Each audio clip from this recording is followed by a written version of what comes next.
Donc, bonjour à tous et bienvenue dans ce webinaire dédié à l'obligation de formation des 16-18 ans. Donc, nous sommes ensemble pour une heure et demie de webinaire. On a le plaisir d'accueillir aujourd'hui Anne Postic, commissaire à la prévention à la lutte contre la pauvreté. Anne Lemat, déléguée académique à la persévérance scolaire et l'insertion de l'éducation nationale. Et Elodie Marchand est avec nous aussi, chef de service décrochage et insertion professionnelle, conseil régional des Pays de la Loire. Benoît Drapeau, directeur de l'association régionale des missions locales. Et Justine Allais, Cécile Brochard, directrice des CIO. Je vous rappelle que ce webinaire est enregistré, donc vous aurez la possibilité d'avoir un replay disponible sur le site du Cariforef. On vous transmettra également les supports de ce webinaire. N'hésitez pas à communiquer via le chat. Si vous avez des questions tout au long de ce webinaire, nous prendrons des temps de questions-réponses à plusieurs reprises. On peut commencer. Anne Postic, je pense que c'est à vous. Oui, merci beaucoup. Bonjour à tous et à toutes et vraiment très heureux de vous accueillir sur ce webinaire pour vous présenter effectivement l'obligation de formation des 16-18 ans. Donc, on est autour d'une table virtuelle avec les membres du lab. On vous expliquera effectivement tout à l'heure de qui est composé le lab régional en charge de la mise en œuvre opérationnelle donc de l'obligation de formation. Donc voilà, pour rappel, cette obligation de formation, elle s'inscrit dans la stratégie de prévention et de lutte contre la pauvreté, donc, qui a été lancée en 2018, avec sur tout l'ensemble des mesures un budget de plus de 8 milliards d'euros qui a été renforcé notamment au moment de la crise pour 4 ans. Voilà. Et dans les ambitions de la stratégie de prévention et de lutte contre la pauvreté, il y a évidemment l'objectif de combattre les inégalités de destin et de développer une réelle égalité des chances. Voilà.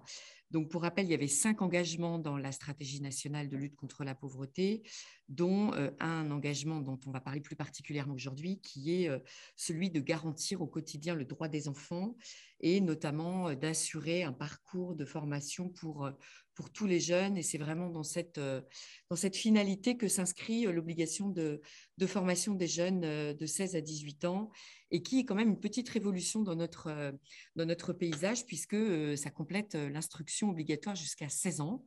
Voilà, et c'est vraiment l'objectif de créer un filet de sécurité pour l'ensemble des jeunes et vraiment de garantir finalement un droit à l'accompagnement et à une nouvelle chance pour le parcours de tous et vraiment trouver une solution de retour à l'école, d'accès à la qualification ou à l'emploi. On verra tout à l'heure quel est le contenu précis de cette obligation de formation.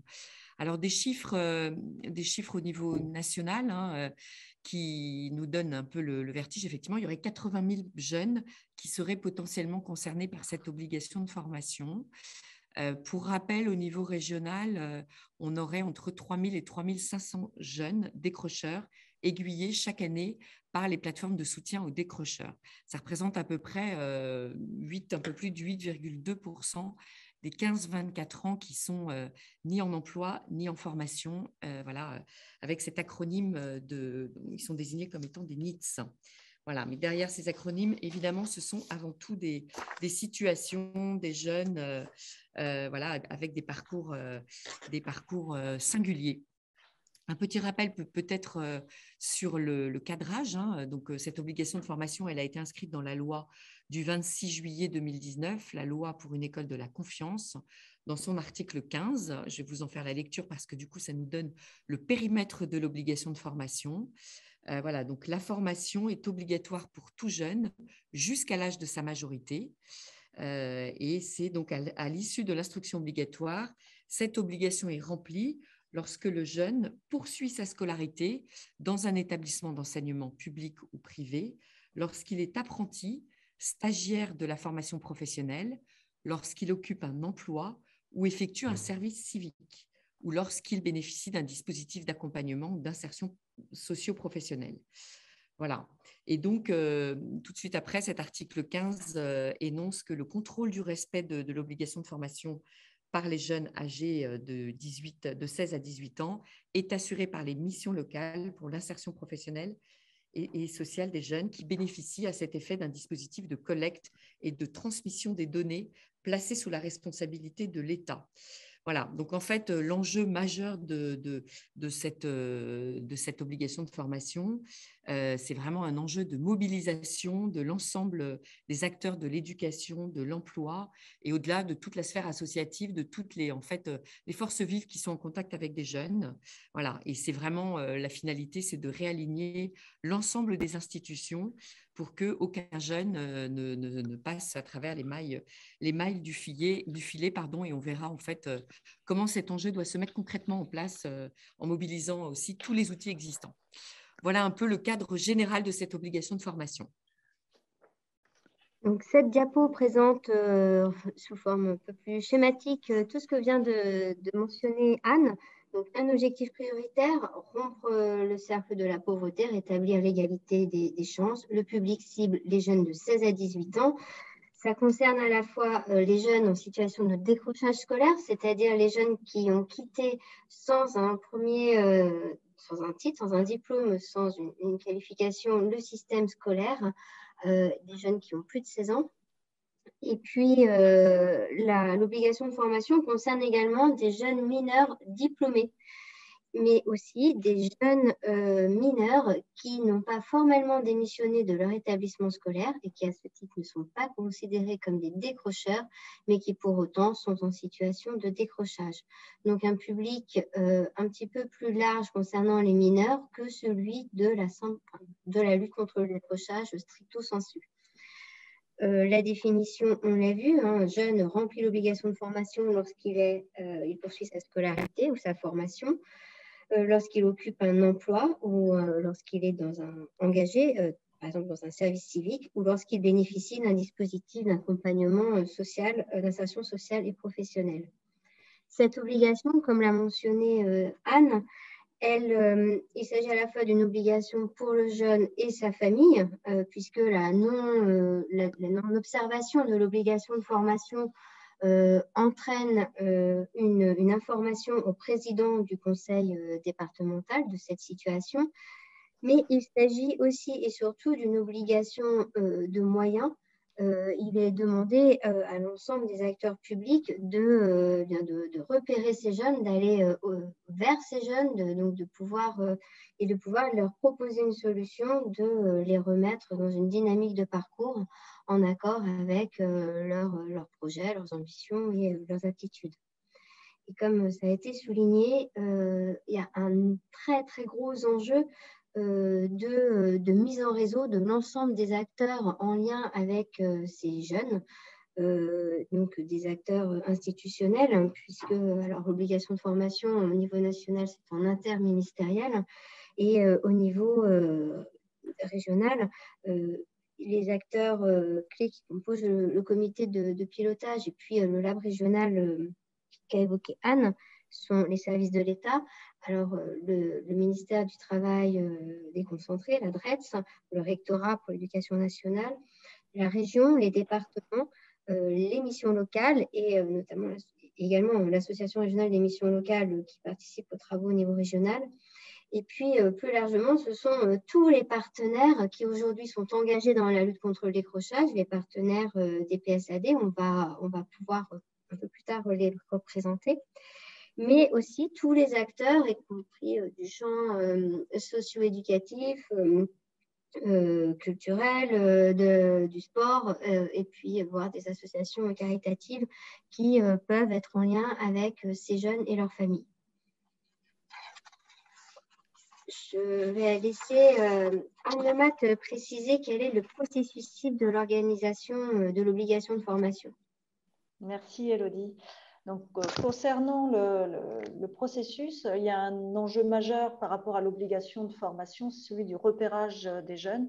Comment repérer des jeunes de 16 à 18 ans qui sont effectivement relevant bénéficiaires de l'obligation de formation 16-18, Il y a plusieurs moyens finalement de conduire ce repérage. Un des premiers moyens, c'est d'utiliser une base de données interministérielle qu'on appelle SIEI et qui permet, dès qu'un jeune sort d'une structure de formation scolaire, de le notifier et d'enregistrer effectivement son absence de cette formation. Il y a également la possibilité de faire appel à un numéro vert.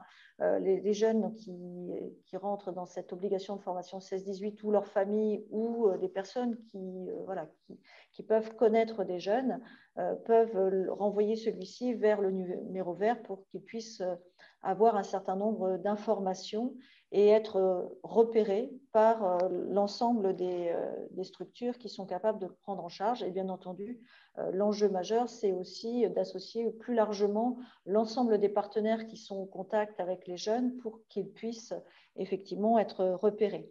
Donc, quand ces jeunes sont finalement identifiés, alors principalement par les missions locales, les CIO, mais aussi au sein peut-être des établissements scolaires. On parle du réseau focal, qui est un réseau d'établissements scolaires, c'est focal pour formation, qualification, emploi.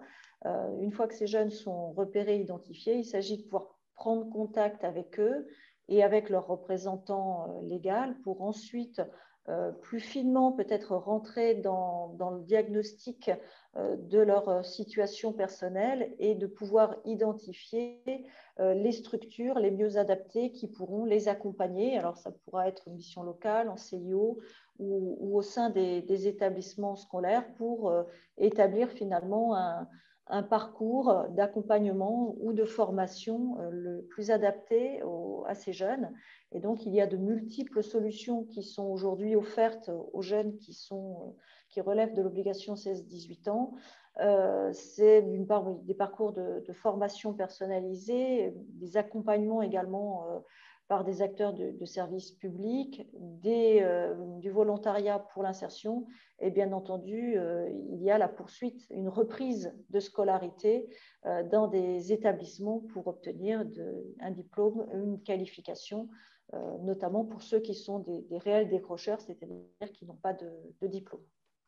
Je vais laisser la main à Benoît Drapeau qui va peut-être nous préciser justement des exemples de parcours. Bonjour à tous. Donc dans le support, vous avez des liens YouTube, mais on va vous les diffuser directement. Donc, ce sont des illustrations qui sont assez caractéristiques des jeunes qui sont identifiés dans le cadre de l'obligation de formation. Nous aurons la présentation de Quentin. Alors, vous pouvez la c'est une motion, donc ça ne sera pas un témoignage, mais ce sera une illustration de Quentin qui est diplômé, qui est en recherche d'un contrat par alternance. Donc, ça concerne une partie de l'obligation de formation, ça, des mineurs, en fait, qui sont sans situation scolaire ou sans situation d'emploi ou d'alternance. Une deuxième situation qui est plus courante pour nous, qui est la situation de Noémie, qui est en situation de décrochage scolaire. Et puis, on terminera par Constant, qui est un jeune handicapé qui est en situation de décrochage. Donc, si tout marche bien, on va pouvoir vous diffuser la vidéo de Quentin dans un premier temps. Alors, le son... On va permuter le son.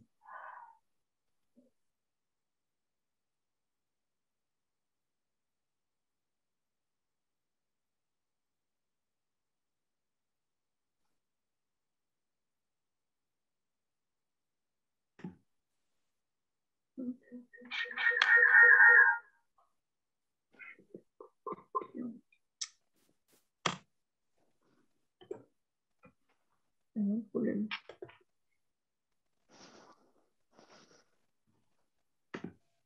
Je sais pas si tu peux voir. Ouais, ok. On a un petit souci technique, forcément.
on va passer à la situation de Noémie maintenant.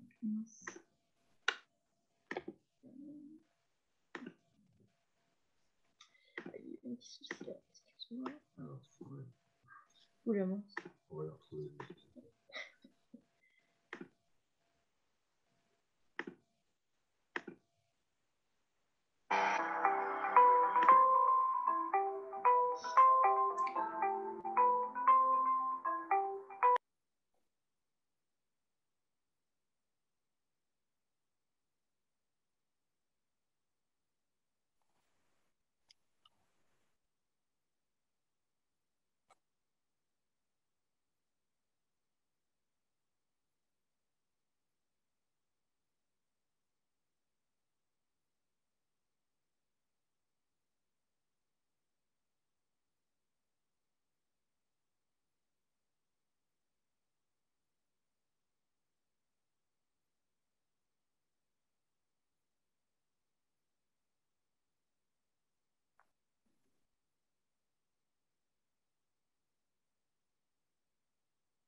Et on termine par la situation de Constant. Benoît n'a pas eu le son sur la deuxième. Est-ce que sur la troisième...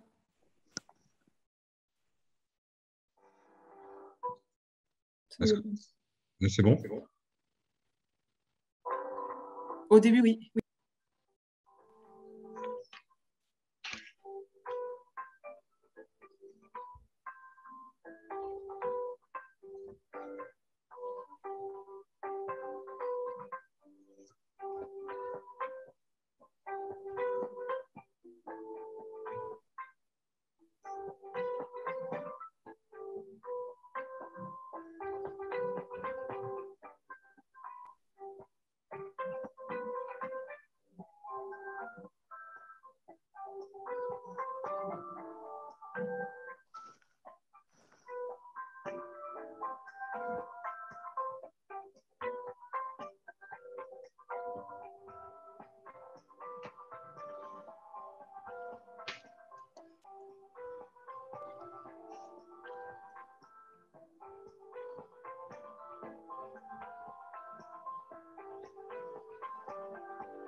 Donc, voici quelques illustrations en fait, de situations qui sont connues en cas du décrochage scolaire.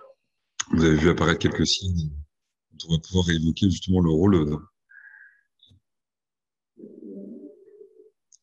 Alors, on remet le support. Voilà.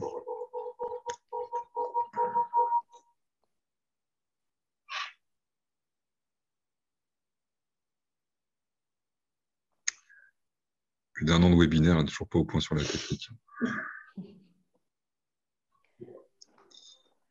Donc, on vous propose un temps d'échange à ce stade. Il y avait quelques questions dans le chat.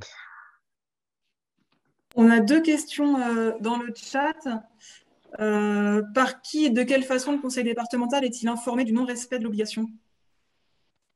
Est-ce que quelqu'un peut intervenir sur cette question? Peut-être donc Cécile Brochard, directrice du CIO Angers-Segré.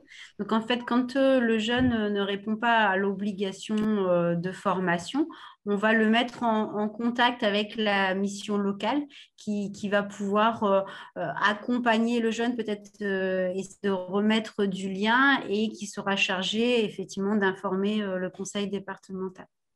Je laisse peut-être la parole à Monsieur Drapeau pour qu'il complète. C'est-à-dire que dans le cadre de l'instruction sur l'obligation de formation, il y a une information qui doit être réalisée auprès des conseils départementaux sur des jeunes qui ne donnent pas de nouvelles. C'est-à-dire qu'on a des jeunes que l'on convoque par téléphone ou qu'on a en entretien quelquefois avec la famille. Et dans ce cadre-là, si on n'arrive pas à contacter le jeune ou si on n'a plus de nouvelles, il est indiqué de prendre contact avec les conseils départementaux. Sachez qu'actuellement, on est en cours effectivement de travail avec chaque département pour identifier les modalités de prise de contact, qui contacter précisément dans chaque département. L'approche avec les conseils départementaux, c'est effectivement non pas uniquement de faire une information, mais aussi d'identifier les situations de jeunes sur les territoires qui peuvent être en lien déjà avec des familles ou des jeunes qui peuvent avoir des suivis particuliers dans ce cadre-là. Donc, on ne sommes pas dans une approche sur le signalement. Hein. Ce n'est pas vraiment la manière dont on souhaite le mettre en place. Donc, voilà. Sachez qu'à ce stade, on stabilise avec l'ensemble des départements les informations qui seront transmises, les modalités, puis bien entendu, les solutions qu'on peut trouver pour ces jeunes. Peut-être ce qu'on peut dire, c'est que dans les PSAD, ça ne concerne pas forcément tant de jeunes que ça. C'est-à-dire qu'il est assez rare qu'on ait vraiment des ruptures de liens. En général, du fait justement du partenariat et de la mise en réseau des CIO, des établissements et de la mission locale, on arrive souvent à rétablir le contact. Peut-être préciser que l'enjeu actuellement, justement, c'est le travail qu'on fait avec les départements, ce que précisait Benoît Drapeau, et qu'on soit le plus possible en partenariat les uns avec les autres pour que l'amont soit bien travaillé et qu'il y ait le moins possible de situations justement dégradées. Il y en aura forcément, il y en a déjà eu, mais voilà, c'est vraiment cet échange avec les départements qu'on est en train de créer pour pouvoir le plus possible échanger de l'information et que voilà, sur les territoires, les départements, il y ait des référents aussi pour chaque PSAD par département. Enfin voilà, c'est en train de se créer ce lien-là.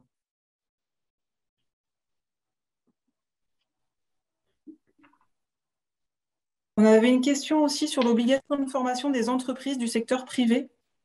Je ne sais pas s'il y a une réponse à apporter sur ce champ-là. Alors, si le jeune est en situation d'emploi, il respecte l'obligation de formation. Peut-être que la question concernait plutôt les établissements privés. C'est peut-être ça la question. Alors, je ne sais pas si je reprends Monsieur Séchet, vous souhaitez la reformuler, mais enfin, dans tous les cas, si c'est un jeune qui est en situation entre 16 et 18 ans et qui est en situation d'alternance ou d'emploi, il respecte l'obligation de formation. Et s'il est dans un établissement privé, sous contrat avec l'État ou même agricole, ça relève également de l'obligation de formation 16-18.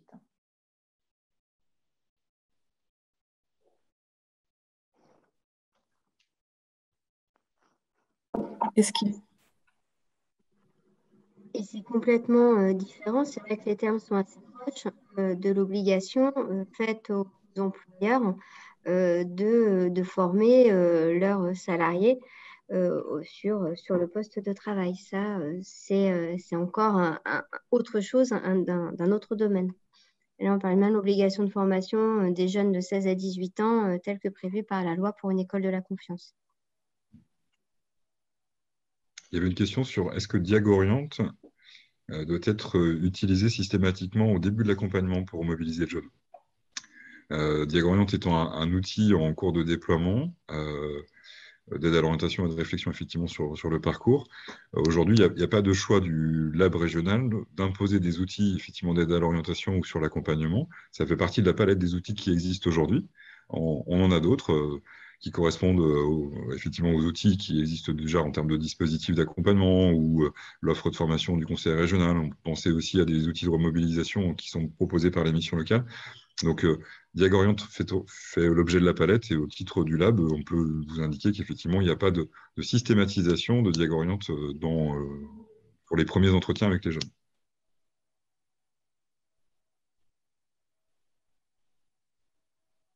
L'objectif, quel que soit l'outil, finalement, ça va être d'accompagner le jeune pour qu'il puisse identifier ses envies, ses besoins, sur quoi il peut être mobilité, peut-être aussi les freins, et d'essayer de trouver le dispositif qui va répondre le mieux finalement à lui où il en est de son parcours.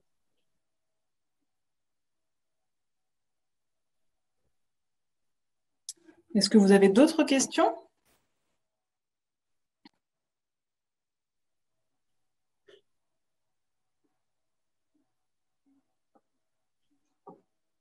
peut-être juste, c'est vrai que je vais peut-être compléter ma collègue, Madame Brochard, donc je suis la directrice du CIO de Châteaubriand.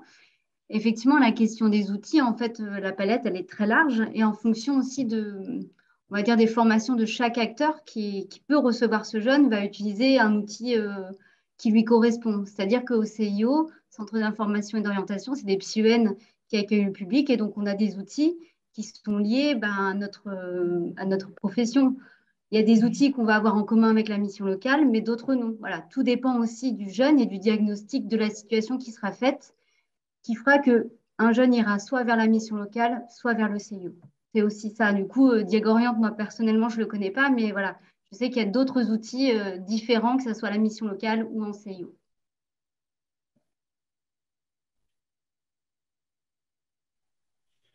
On a une question, je suis conseillère en CFA.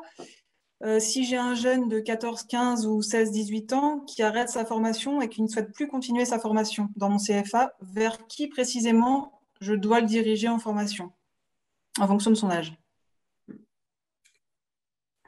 Pour les 14-15 ans, très clairement vers l'éducation nationale, puisqu'il est d'obligation scolaire. Donc, ça veut dire que effectivement, il va l'accompagner à trouver une formation initiale. Donc, j'ai envie de dire, ça peut être vers les DSDEN si le jeune a une demande précise de réaffectation dans une formation initiale, mais ça peut être vers le CIO s'il y a besoin, dans un premier temps, de poser les choses en entretien. Et puis pour les 16-18, eh ben, on rentre pleinement dans le cadre de l'APSAD. Donc effectivement, le CFA, à ce moment-là, peut solliciter l'APSAD en faisant remonter une fiche qu'on appelle de situation, où il va pouvoir présenter le parcours du jeune, où il en est, son besoin. Et cette situation pourra être étudiée en comité technique avec l'ensemble des partenaires pour voir effectivement ce qui peut lui être proposé à ce moment-là de son parcours, en fonction aussi de ses envies et de ses choix, puisque ça va avoir du sens aussi, ça doit avoir aussi du sens pour le jeune. Merci pour ces précisions. Peut-être qu'on peut poursuivre sur la présentation. Donc là, c'est une présentation à plusieurs voix sur l'ensemble finalement des partenaires qui interviennent dans cette obligation de formation 16-18. On a parlé des CIO puisque nous avons 2 directrices de CIO avec nous qui ont déjà amorcé leur explication sur leur mission. Donc effectivement, recevoir les jeunes, leurs familles, les rencontrer, faire un diagnostic, essayer de trouver les solutions les plus adaptées à la fois en fonction de l'âge, on vient de le voir, hein, parce qu'il y a ceux qui sont en dessous de 16, mais ce qui nous intéresse aujourd'hui, c'est plutôt les 16-18, et donc trouver pour chacun la solution la plus adaptée en termes de poursuite de parcours de ces jeunes qui correspondent à l'obligation de formation 16-18. Il y a bien entendu au sein des établissements scolaires des solutions qui existent. Donc, Focal, c'est un réseau d'établissements dans un bassin de formation qui est animé par un chef d'établissement, un directeur de CIO et un coordonnateur, je vais y arriver, de la mission de lutte contre le décrochage scolaire et qui étudie justement à l'interne de l'éducation nationale les différentes situations de jeunes qui sont en situation de décrochage et pour lesquelles on est amené à essayer de trouver des solutions en invitant finalement les jeunes à entrer dans soit d'autres établissements, d'autres formations qui leur correspondraient mieux, ou alors à passer par les MLDS, donc les missions de lutte contre le décrochage scolaire, qui sont des structures implantées dans les établissements scolaires et qui permettent d'accompagner les jeunes, justement, et à la fois sur le plan scolaire, puisqu'il y a une consolidation des savoirs scolaires, et en parallèle, donc, leur permettre de reconstruire un parcours dans l'optique d'un retour en formation initiale, et donc une reprise de scolarité à l'issue de la MLDS. Il y a également donc, les MIGEC, hein, qui, elles, sont un petit peu l'équivalent des MLDS, mais pour l'enseignement catholique, hein, et qui accueillent également des jeunes pour les remobiliser et leur permettre finalement de repartir vers des parcours de formation et de diplôme. Et puis les CFA, donc au sein de l'éducation nationale, il y a des CFA qui sont intégrés dans les établissements. Il y a aussi des CFA qui ne font pas partie de l'éducation nationale, mais ces CFA donc, accueillent des apprentis et à ce titre, eh bien, ils doivent également identifier les jeunes qui sont en situation de décrochage et permettre pour un certain nombre d'entre eux, effectivement, de poursuivre leur parcours de formation. Et donc, certaines MLDS, justement, permettent à des jeunes de poursuivre leur formation en mode d'apprentissage au sein des CFA. Élodie, pour peut-être les autres partenaires? Les autres partenaires, alors les missions locales qui interviennent auprès des jeunes de 16 à 25 ans un accompagnement social des jeunes Élodie, on ne t'entend pas très bien. Je ne peux pas faire mieux. Mieux. H. H.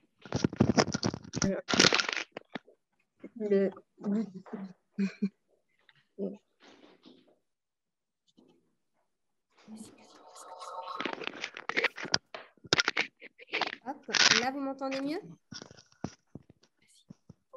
Oui, c'est mieux, oui. Oui, alors on se met à deux avec Anne, un deuxième ordinateur. C'est ça le réseau d'acteurs en fait en action.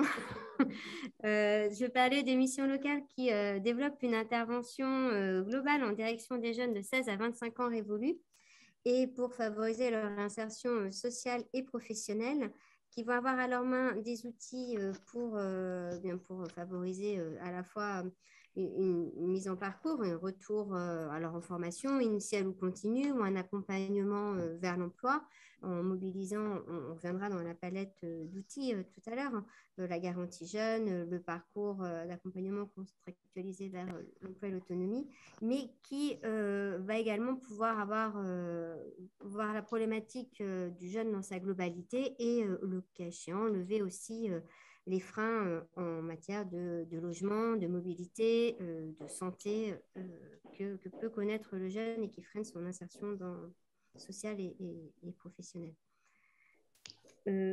Dans les autres acteurs, il y a également la protection judiciaire de la jeunesse, qui est donc chargée d'exécuter les décisions judiciaires dans le cadre de la protection de l'enfance et dans le cadre de la délinquance des mineurs, qui met en œuvre un accueil des jeunes en milieu ouvert et le placement des jeunes mineurs ayant commis des délits et qui dans le cadre de leur accompagnement, peuvent avoir aussi des jeunes décrocheurs et ou jeunes ne répondant pas à l'obligation de formation. Il y a également les départements, donc Benoît l'a mentionné, on travaille étroitement avec eux pour qu'ils puissent intervenir encore plus qu'avant dès l'amont, dès le repérage, dès l'aiguillage dans le cadre de la PSAD, alors particulièrement pour les jeunes qu'ils accompagnent dans le cadre de l'aide sociale à l'enfance. Et puis également au niveau des solutions qui sont mobilisables pour raccrocher ou accompagner les jeunes ne répondant pas à l'obligation de formation.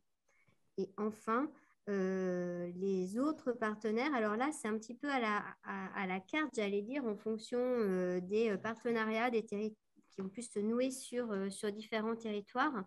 Par exemple, la maison des adolescents qui en matière d'accompagnement, notamment sur la santé mentale des jeunes, intervient dans le cadre de la PSAD de l'Esther. Je sais que sur Saint-Nazaire, il y a des liens avec la maison des ados. L'ARS peut également être présente et ou sollicitée. Il peut y avoir également des liens faits avec des acteurs du handicap.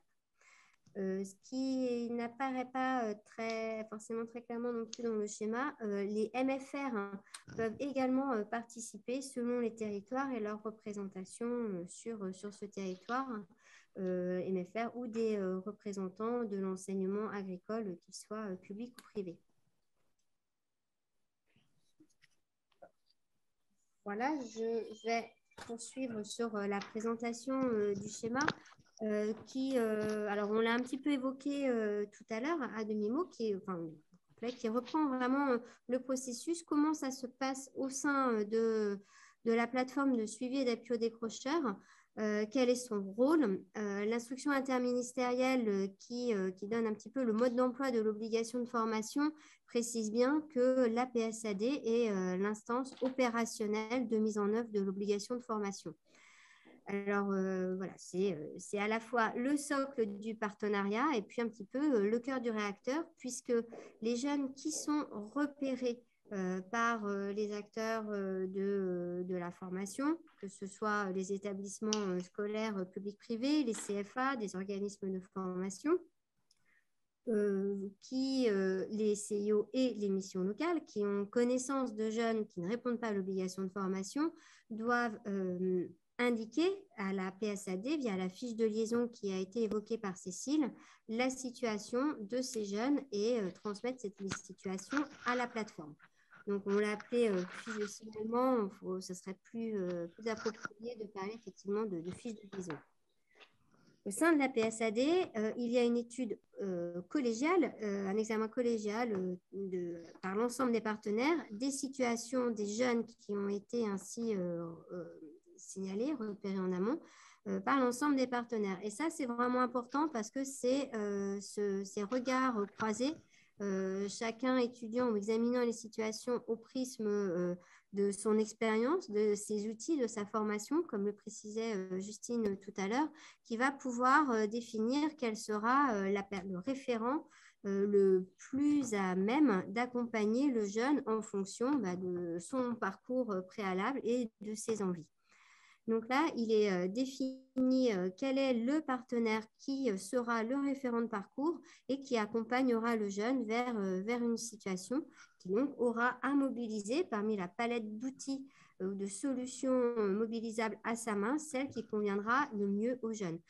C'est important de voir que la PSAD ne dit pas, tiens, un tel, il faut qu'il fasse telle formation. Je ne sais pas, qu'il aille en dispositif intégré ou qu'il fasse une garantie jeune ou qu'il retourne en formation, qu'il aille dans un lycée Nouvelle Chance.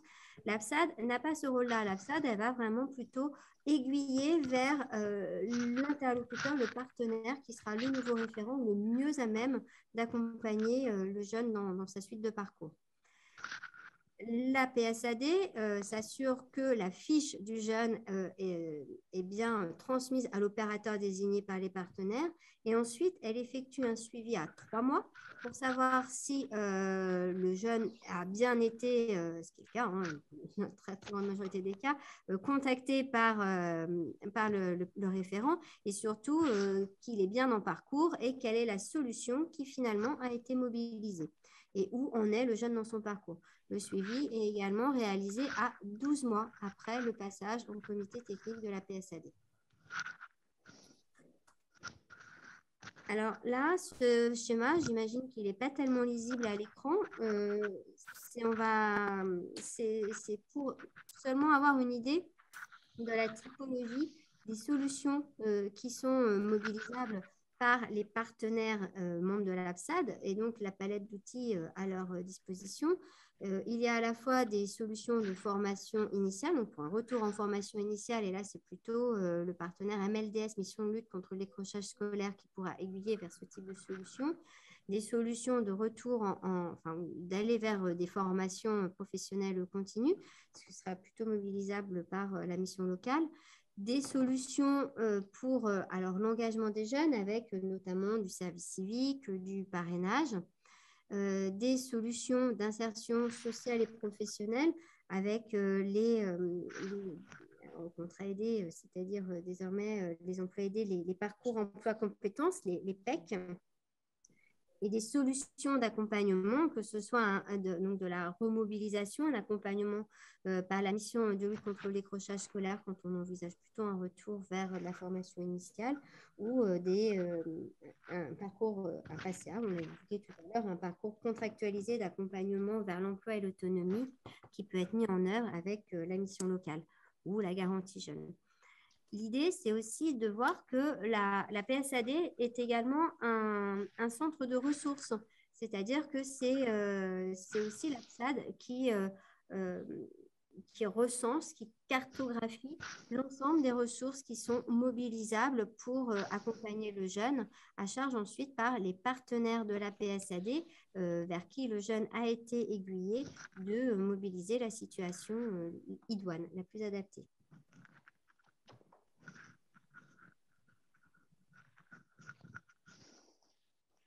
Pour compléter, Elodie, sur la présentation, les collègues des CIO compléteront aussi, je trouve important de dire que l'approche en PSAD de l'ensemble des acteurs, c'est toujours d'étudier la capacité du jeune à pouvoir réintégrer une formation initiale avant de sortir sur d'autres dispositifs. C'est une vraie philosophie de travail en région. Donc, la PSAD, comme vous l'avez vu, n'est pas une plateforme d'orientation en tant que telle, c'est plutôt une plateforme d'identification du besoin du jeune, mais aussi d'identification du partenaire pour pouvoir en trouver des solutions. Donc, l'ensemble des outils développés au sein des missions locales sur les parcours d'insertion sociale et professionnelle sont toujours des outils qui sont plutôt post-scolarité. On a un nombre de jeunes qui est assez important qui rentrent sur des dispositifs, mais un nombre assez faible de jeunes qui retournent en scolarité. Donc, on a un nombre de jeunes quand même qui peuvent être en situation de décrochage et qui représentent une grosse partie, qui sont plutôt traités et qui restent en formation initiale. Si les collègues des CIO veulent témoigner justement sur la palette des solutions avant sortie de scolarité.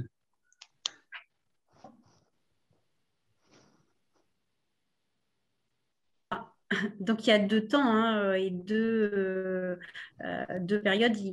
Alors, effectivement, avant l'intervention de la PSAD, puisqu'on ne l'a pas dit tout à l'heure, mais pour pouvoir que la PSAD intervienne, il faut que le jeune ait démissionné de son établissement scolaire ou qu'il ne soit vraiment plus inscrit dans le cadre d'une formation, qu'il ait rompu son contrat de travail s'il est en apprentissage. Donc, au préalable, il y a plein de dispositifs de prévention qui vont intervenir au sein des organismes de formation pour travailler avec ces jeunes qui ne sont pas encore en rupture dans leur parcours.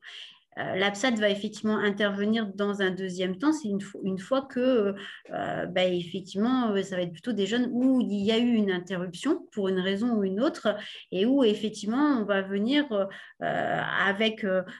grâce à la fiche de situation, essayer de mieux comprendre la problématique du jeune, son besoin, ses envies, peut-être des freins. À un moment donné, son parcours s'est interrompu et effectivement, on va souvent pouvoir ainsi mobiliser d'autres dispositifs qui vont permettre de réaccompagner vers une formation qui peut être initiale. Je pense à la MLDS pour un retour en formation de scolarité qui peut être soit en établissement scolaire, mais qui peut être aussi en apprentissage. Mais ça peut être aussi une prépa apprentissage pour certains jeunes.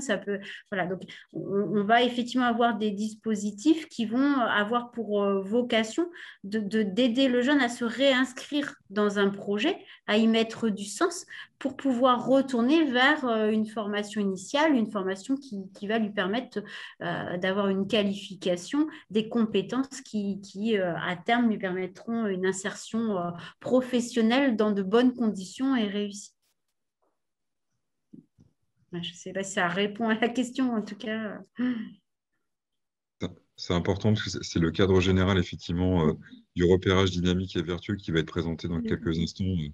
Mais voilà, c'est aussi notre philosophie, notre approche en termes de collaboration entre le réseau des missions locales et des CIO. Donc, j'essaierai de vous le dire lors de ce webinaire, vos interlocuteurs restent les CIO et les missions locales pour justement faciliter l'orientation du jeune.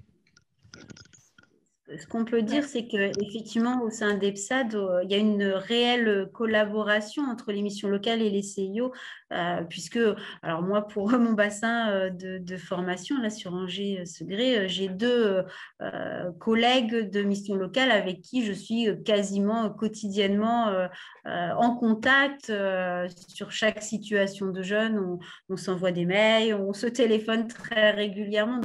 Donc ce maillage, il est très important et il se fait vraiment dans un réel partenariat. Moi, si je peux juste compléter, pour compléter, ouais.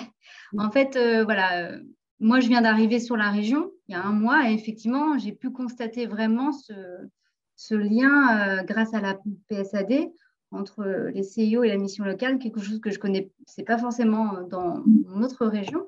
Et donc, effectivement, il y a vraiment cette démarche on regarde ensemble et si jamais il y a une situation, on imagine d'un jeune qui était dans l'éducation nationale et qui est presque démissionnaire, on va d'abord regarder aussi ce qu'il en est, même si c'est un jeune qui a d'abord poussé la porte de la mission locale. Et effectivement, il y a vraiment ce travail qui est fait de se dire, on regarde ensemble en fait ce qui est arrivé pour ce jeune et pourquoi il a poussé telle porte ou telle porte pour ensuite chercher la solution la plus appropriée. Donc, il y a vraiment ce travail qui est bien présent sur le terrain.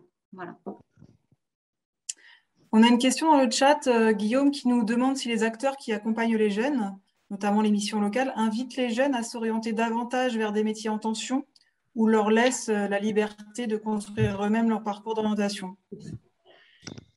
En fait, la réponse est dans la question, c'est-à-dire que comme si les métiers en tension ne laissaient pas la liberté aux jeunes de pouvoir aller dans un avenir professionnel.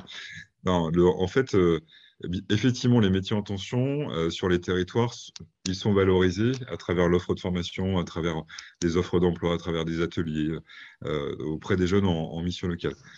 Mais quelqu'un qui veut travailler dans un métier qui n'est pas en tension, mais qui potentiellement a toutes les capacités et souhaite travailler dans ce secteur-là, bien entendu, on ne va pas brider son parcours. Donc, il y a, sachez-le, dans le cadre de l'information sur effectivement les opportunités d'emploi sur les territoires, je pense qu'il faut plutôt parler d'opportunités d'emploi sur les territoires. Il y a des informations qui sont réalisées auprès des jeunes. On travaille avec des réseaux d'agences d'intérim, on travaille avec des entreprises. On a aussi des partenariats très très forts effectivement avec le Conseil régional et l'État sur des programmes. Donc voilà, sachez que on identifie des solutions souvent de proximité parce que ça c'est d'abord la demande des jeunes de pouvoir trouver du travail près de chez eux et de construire des parcours à partir de ça. Donc voilà, parlons d'opportunités d'emploi, parlons de parcours, et puis mettons en face effectivement les jeunes et puis l'emploi. Ça, c'est aussi des opportunités. Mais je crois que ça va faire l'objet d'autres temps d'information, autant de l'État que du Conseil régional sur comment répondre à ces métiers en tension. Enfin, sachez que les jeunes, en tout cas, on les informe et on essaie de les mettre en relation avec les besoins territoriaux.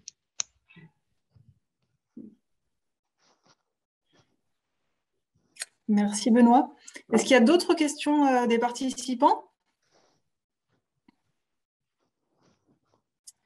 Est-ce que les jeunes ont une information de l'existence des missions locales ?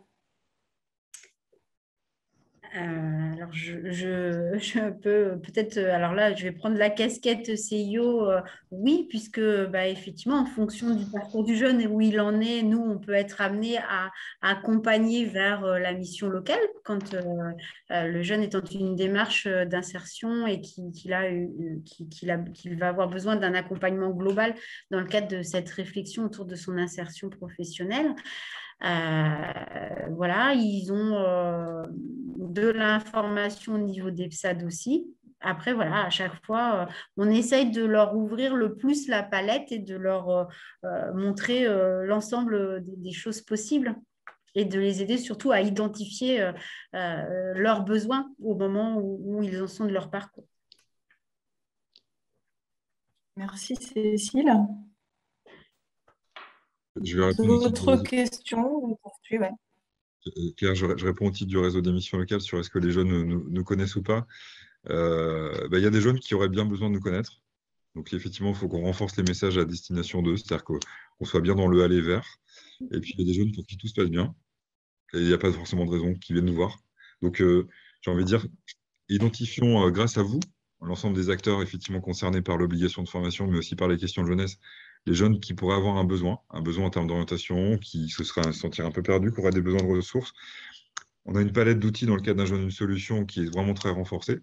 Donc, à nous d'aller vers, mais aussi à vous aussi de leur faire connaître notre offre de service si vous nous connaissez.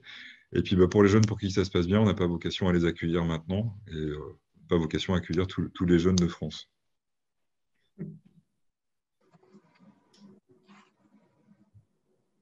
Merci Benoît pour ce complément.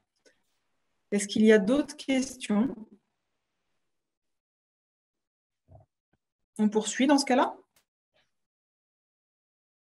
Et on poursuit sur l'enjeu du repérage qui montre bien que...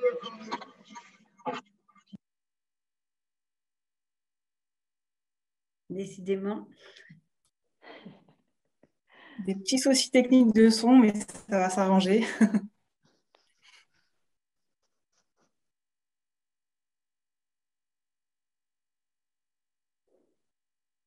Pardon. Là, vous m'entendez bien? Oui, c'est bien, Élodie. Là, oui. Pardon, excusez-moi. Alors, on va poursuivre sur l'enjeu du repérage des jeunes ne répondant pas à l'obligation de formation. Et la question qui vient d'être posée montre effectivement que c'est un enjeu majeur et qu'il faut aussi faire connaître l'obligation de formation auprès des jeunes et de leurs familles, puisque finalement, c'est une loi dont la mise en œuvre est assez récente, qui a tout juste un an. Et puis de faire connaître les principaux acteurs de la mise en œuvre de l'obligation de formation, et notamment les CIO et les missions locales. Donc, c'est ce pourquoi il y a une nécessité forte de consolider l'écosystème vertueux qui déjà fonctionne en Pays de la Loire concernant la lutte contre le décrochage, qu'il faut pouvoir le renforcer et l'étendre. Et comme l'indiquait Benoît, vraiment à l'ensemble des acteurs en lien avec les jeunes qui peuvent diffuser l'information sur l'obligation de formation. De dire aussi, et qui n'apparaît pas sur la diapo, qu'il y a de multiples initiatives qui existent, notamment pour aller vers les jeunes et repérer les jeunes qui sont inconnus des radars, des institutions qui s'occupent notamment de certains opérateurs de l'emploi ou de l'orientation, et donc notamment les initiatives dans le cadre de l'appel à projet lancé par l'État, repérage des jeunes dits invisibles, mais invisibles donc des opérateurs de l'emploi et de l'orientation et pas forcément des autres acteurs. En Pays de la Loire, dans le cadre de la lutte contre le décrochage, il y a 2 voies qui sont à l'œuvre pour repérer les jeunes. D'abord, le repérage dynamique des jeunes, dynamique parce qu'au fil de l'eau, repérage des jeunes via le réseau d'acteurs partenaires, c'est ce qu'on a évoqué tout à l'heure, à travers la fiche de liaison, établissements scolaires et de formation, opérateurs de l'orientation et de l'emploi, qui vont transmettre les situations de jeunes ne répondant en situation de décrochage, décrocheurs ou ne répondant pas à l'obligation de formation, qui vont transmettre les situations à la PSAD. L'autre voie, c'est l'exploitation des listes issues du système d'information qui retrace le parcours des jeunes.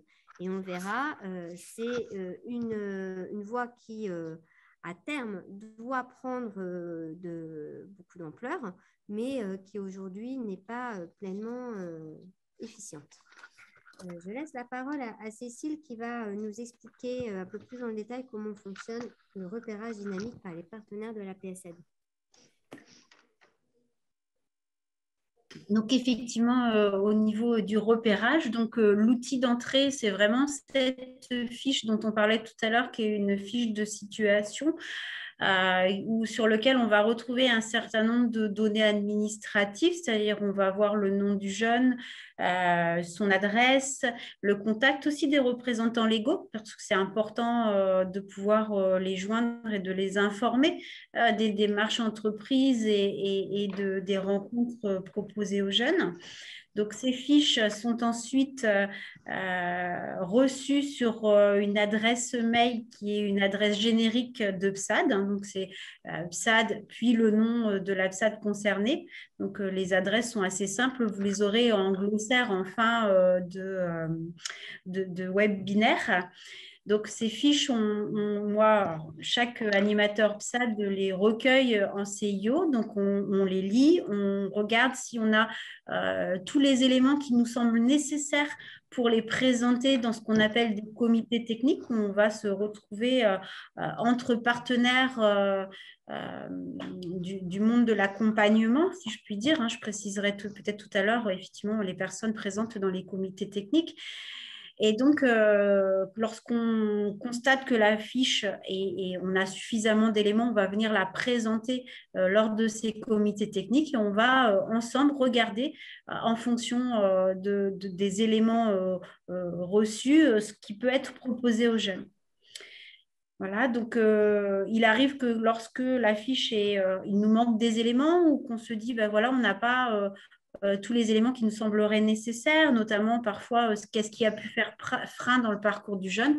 Dans ces cas-là, il arrive qu'on repropose une rencontre avec le jeune, soit par un conseiller mission locale, soit par un psychologue de l'éducation nationale au CIO, pour pouvoir prendre le temps avec le jeune de voir quelle est aussi ses envies, le sens qu'il y met à cette reprise de formation, cette reprise d'accompagnement, puisque c'est vraiment quelque chose qui est important, parce que ce qui va être essentiel, c'est qu'ensuite, la proposition, le jeune puisse s'en saisir. Hein. Il ne suffit pas que de donner des propositions de dispositifs, mais c'est aussi que le jeune, lui, il puisse être pleinement acteur et se saisir aussi de cette proposition-là. Donc, dans les comités techniques, on va retrouver un certain nombre de partenaires, les partenaires de l'éducation nationale, de la MLDS, on en a parlé tout à l'heure, de la MIGEC. On va trouver les CFA, souvent, hein, qui sont très présents. On va retrouver, alors voilà, je fais un petit peu le tour, la mission locale, bien entendu, hein, qui est présente. Et puis, on peut avoir ponctuellement aussi des partenaires comme des responsables de structures qui accompagnent les services civiques ou de prépa-apprentissage, qui vont venir ponctuellement aussi nous donner des éléments et puis étudier avec nous les situations. Voilà, donc les fiches, on les reçoit toute l'année, hein, c'est en fil continu, c'est annuel. Alors c'est vrai qu'en début d'année, souvent en septembre, il y a un petit peu plus de flux parce que c'est une période où un certain nombre de jeunes peuvent pas forcément avoir repris contact avec leurs établissements. On va avoir un petit peu plus de mouvement, mais c'est quelque chose qui se passe sur l'année, toute l'année. Voilà, et en règle générale, les comités techniques sont, suivant les PSAD, peuvent être mis en place soit tous les 15 jours, mais ça peut être tous les mois à d'autres périodes de l'année. Ça va dépendre un petit peu des flux de jeunes et de situations à étudier.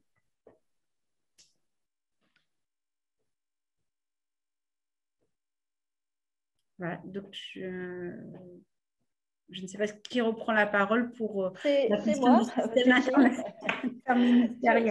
Sur la suite, parce qu'effectivement, en complément de ces fiches de liaison qui sont quand même très spécifiques à notre région, il existe un système national interministériel qui, adossé bien entendu à l'obligation de formation 16-18, permet de recenser les jeunes, hein, qui ne sont pas présents dans les établissements de formation. Donc, c'est une base de données qu'on appelle SIEI, un système interministériel d'échange d'informations.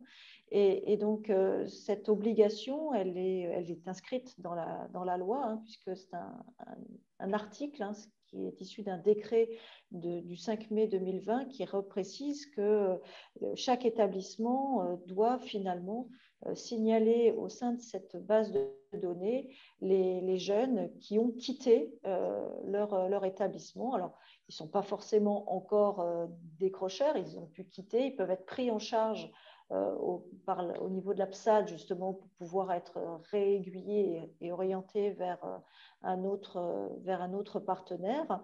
Mais il y a cette obligation, effectivement, d'identification et de signalement des jeunes dans une base de données, et c'est vraiment inscrit dans la loi.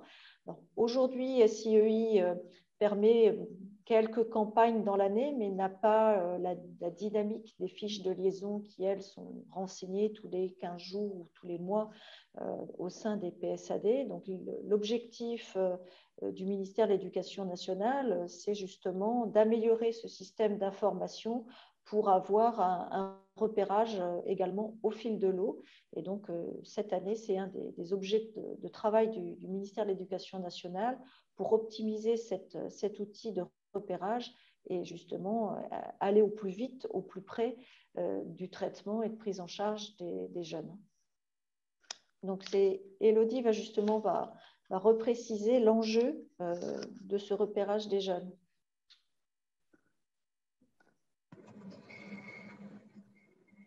Donc, le repérage des jeunes.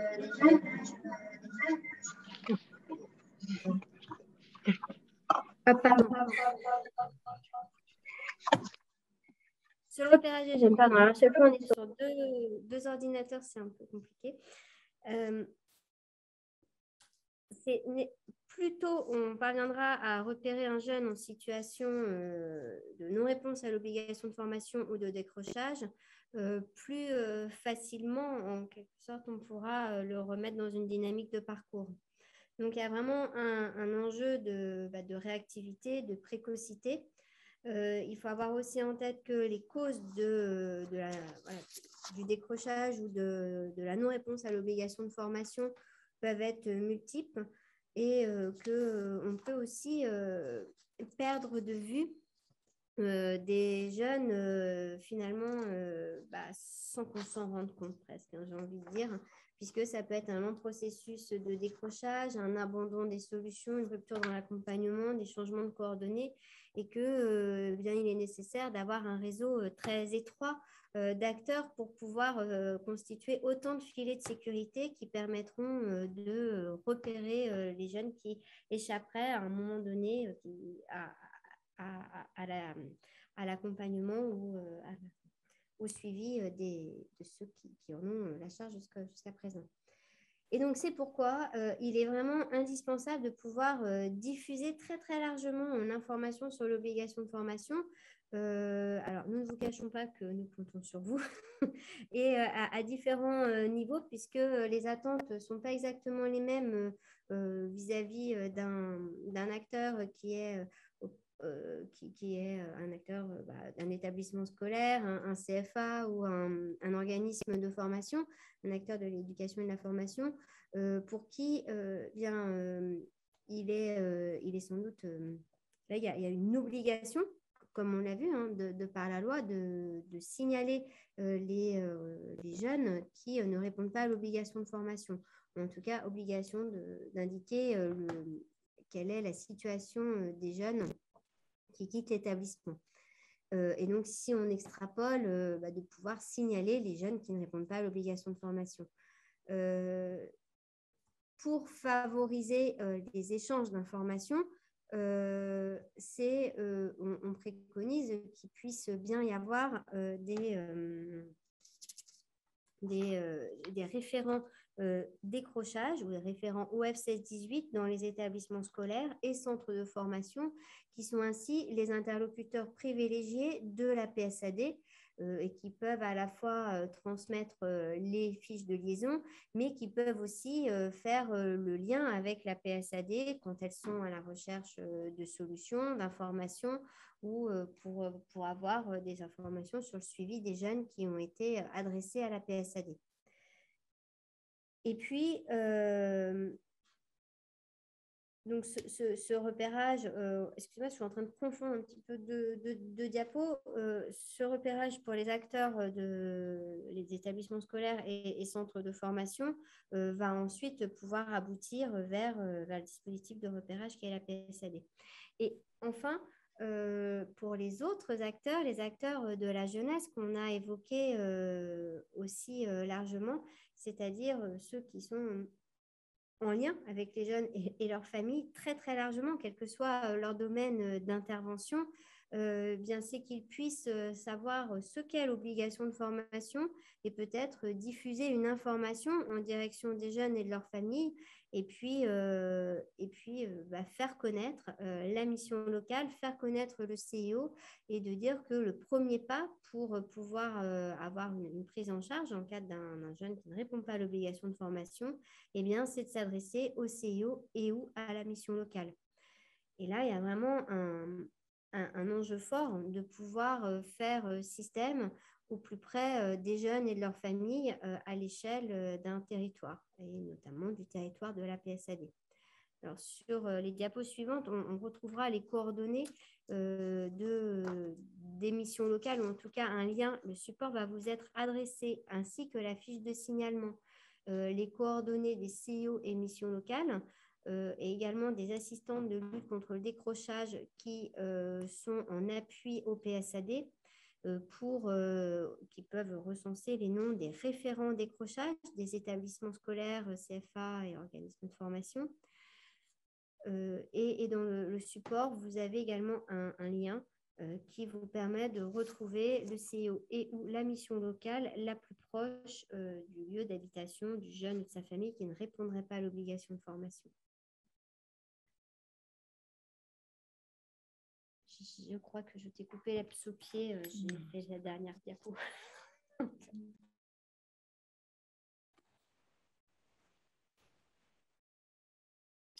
Donc, pour répondre à la question où peut-on trouver cette fiche, on va vous la faire suivre, mais est-ce qu'il y a d'autres endroits où on pourrait trouver cette fiche, d'autres acteurs à qui C'est bien la PSAD qui a la fiche, le CIO, la mission locale qui ont la fiche. Alors peut-être dire que quand on dit la PSAD, en fait, elle est portée par les CIO. On peut également joindre une carte. Et donc, ce sont en Pays de la Loire, l'organisation est faite de telle sorte que ce sont les directeurs de CIO qui sont les animateurs de PSAD, en lien très, très étroit avec les missions locales et directeurs de missions locales, et avec l'appui d'assistants de lutte contre le décrochage et orientation qui peuvent être mobilisés et donner toutes les informations administratives nécessaires. Sur la dernière diapo, peut-être petit complément, donc au-delà du lien hypertexte avec la liste des CIO et missions locales, il y a également un visuel qui fait suite à une campagne, qui est celui d'une campagne nationale sur l'obligation de formation qui a été lancée récemment. Vous avez peut-être entendu sur certaines radios des flashs informant sur l'obligation de formation. Il doit y avoir aussi une campagne sur Instagram, sur TikTok, des influenceurs qui également diffusent l'information. Il y a un numéro vert et puis un site internet nouvellechance-gouv.fr qui reprend aussi, qui présente aussi des solutions mobilisables. Et s'il devait y avoir un message à retenir de ce webinaire, c'est bien il faut s'adresser au CIO et à la mission locale près de chez vous qui saura faire le lien, qui saura renvoyer la fiche PSAD au besoin et donner toutes les informations nécessaires.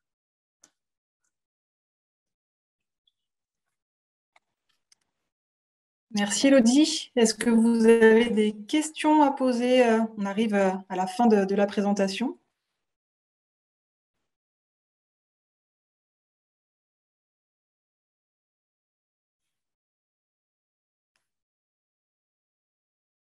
Pas de questions dans le chat. Est-ce qu'il y a des compléments peut-être de certains intervenants, des choses à ajouter?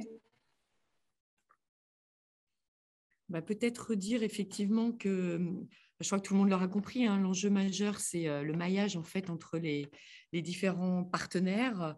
Voilà, c'est l'information aussi comme enjeu vraiment auprès de tout le monde, les jeunes, les familles, mais aussi tout l'écosystème en fait qui accompagne les jeunes.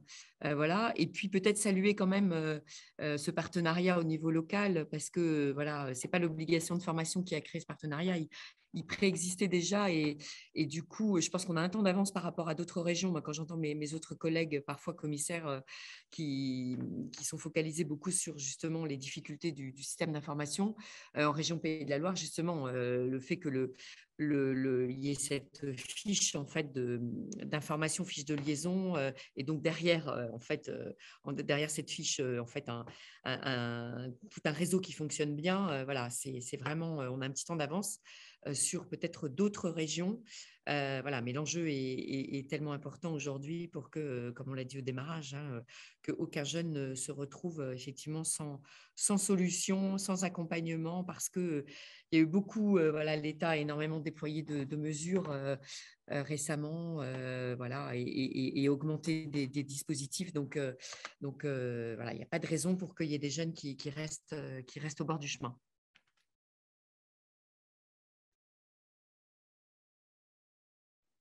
Merci en tout cas à chacun et chacune des intervenants et puis des participants. On a essayé que ça soit le plus concret possible, mais voilà, n'hésitez pas à revenir vers les uns ou vers les autres, voilà, pour poursuivre ces échanges. Merci à tous pour aussi d'avoir organisé ce webinaire. Juste pour revenir à quelque chose de plus pratico-pratique, au vu des structures qui sont présentes, voilà, si vous constatez dans vos structures qu'il y a des jeunes qui ne viennent plus, qui ont démissionné et que vous voulez faire remonter les fiches, eh ben, vous appelez la mission locale la plus proche de chez vous, ou le CIO le plus proche de chez vous, et nous, après, on vous guide par rapport à cette fiche, on vous la renvoie, on vous aide aussi parce que c'est vrai qu'il y a plein d'informations à donner. On va vous guider aussi pour vous dire un petit peu les informations qui sont les plus importantes pour nous, pour pouvoir analyser aussi chaque situation au cas par cas. Donc voilà, vous n'hésitez pas, vous avez les coordonnées, on reste disponible. Merci à tous. Et en effet, le diaporama vous sera transmis par mail ou sera mis sur le site du Carrefour F. Bonne fin de journée à tous.